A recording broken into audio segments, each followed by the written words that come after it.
왠지 모르게 느낌이 딱 왔습니다. 새벽에 직접 공항 마중까지 나가서 송환 이벤트를 펼쳤으니 이제 슬슬 알려줄 때가 됐다고요. 아니나 다를까 어젯밤 11시 40분쯤 휴대폰에 트위터 알람이 울렸습니다. 대망의 북미 정상회담 일정이 공개되는 순간이었습니다. 2 o'clock in the morning, I had the incredible honor of greeting 3 brave Americans who had been held in North Korea. And on June 12th, in Singapore, I'll be meeting with Kim Jong-un to pursue a future of peace and security for the world, for the whole world. 막판까지 경합을 벌인 두 후보지 중에서 결국 북미는 외교적 중립지대 싱가포르를 택했습니다.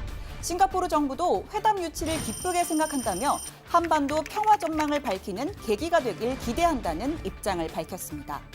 낙점 배경은 크게 3가지로 보입니다. 첫째로 싱가포르는 아시아의 스위스라 불리는 대표적인 외교 중립지대입니다. 북미 모두 대사관을 두고 교류하고 있죠. Singapore has been the preferred location by administration officials and U.S. officials overall ever since the president announced he was going to meet with him there over the DMZ because it is seen as a more neutral place for that meeting. 네, 두 번째, 지리적인 위치입니다. 평양에서 싱가포르까지는 약 4,800km, 비행기로 6시간 반이면 닿습니다. 김 위원장 전용기인 참매 1호는 10,000km를 날 수 있지만 노후화 또 비행 경험 부족이라는 약점이 있습니다. 중국 달해를 찾을 때 이 참매 1호를 이용했던 것도 일종의 예행 연습이란 얘기가 나왔습니다.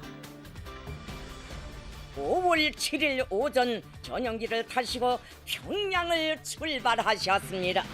현지 시간으로 낮 12시. 경의하는 최고 용도자 동지께서 타신 전용기가 대령 국제 비행장에 착륙했습니다. 세 번째, 풍부한 경호와 의전 경험입니다. 정상회담은 물론 큰 국제대회를 여러 번 치렀고 취재 환경, 교통 편의 모두 좋습니다. 강력한 공권력 또 대테러 체계도 잘 갖춰져 있죠. 자, 아무래도 현지 사정은 현지 언론이 가장 잘 알 겁니다. 여러 조건을 고려해서 유력한 회담 장소 3곳을 뽑았는데요. 특징을 한번 보겠습니다. 첫 번째 후보, 샹그릴라 호텔입니다. 일명 샹그릴라 대화라고 불리는 아시아 최대의 안보 포럼, 아시안 안보회의가 매년 열리는 곳인데 올해도 6월 1일부터 사흘간 개최가 되는데 이때 갖춰진 보안 준비 그대로 활용할 수 있어서 이상적입니다. 2015년 중국 시진핑 주석과 대만 마잉주 총통의 양안 정상회담도 여기서 열렸습니다. 자, 그리고 또 한 가지 이유는 바로 이 오솔길인데요. 호텔 뒤편으로 나가면 마치 동화 같은 길이 펼쳐지는데 너무 낭만적이라서 주로 연인들의 프로포즈 장소로 쓰인다고 합니다. 남북의 도보다리 독대에 큰 관심이 쏠린 만큼 이곳에서 북미의 오붓한 오솔길 독대가 성사될 수도 있습니다. 자, 두 번째 후보지, 싱가포르 하면 떠오르는 배 모양의 수영장, 마리나 베이샌즈 호텔입니다. 트럼프 대통령과 막역한 지인의 소유기도 한데요. 다만 시내와 너무 가깝고 유동인구가 많아서 통제가 어렵다는 단점이 있습니다. 마지막 후보지, 센토사 섬입니다. 본토에서 분리된 대표적인 휴양지로 보안에서는 유리하지만 관계자들을 모두 수용하기는 어렵다는 지적입니다. 일단 저는 이 후보지 중에서 1번 샹그릴라 호텔로 아슬아슬한 예측을 해보는데 이 심증을 고치는 한 가지 단서가 있습니다.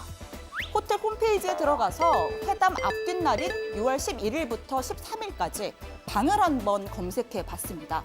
자, 그 결과 노룸 예약할 수 없습니다 라는 메시지가 뜹니다. 보통 정상이 머물 때는 호텔을 통째로 전세 내는데 아마 그래서가 아닐까요? 자, 아무튼 폼페이오 장관의 깜짝 방북처럼 북미 간 사전 접촉은 회담 직전까지 이어질 전망입니다. 비핵화 로드맵에 있어 큰 틀의 접점을 찾은 건 아주 분명해 보이는데요. 북한 언론은 트럼프 대통령이 새로운 대안을 제시했고 김 위원장과 만족스러운 합의를 봤다고 전했습니다. 경의하는 최고 용도자 동지께서는 미 합중국 국무장관과 도의된 문제들에 대하여 만족한 합의를 보셨습니다. 단계적 비핵화를 일부 수용하는 대신 그 단계를 일괄 타결에 준하는 수준으로 맞추는 등 북미가 서로 한 발씩 물러났을 가능성이 있습니다. 또 체제 보장이 된다면 핵은 필요 없다는 김 위원장의 발언에 따라 미국이 체제 보장 또 평화협정 관련 모종의 인센티브를 내놨을 수도 있습니다. 북한도 사전 조치를 가속화하면서 적극적인 제스처를 이어갔습니다. 김정은 위원장이 지난달한 놀라운 약속을 수행하고 있을 수 있다는 점이 위성사진에서 포착됐다. 최근 2주간 풍계리 핵실험장에서 건물 5에서 6개가 수수께끼처럼 철거되었다.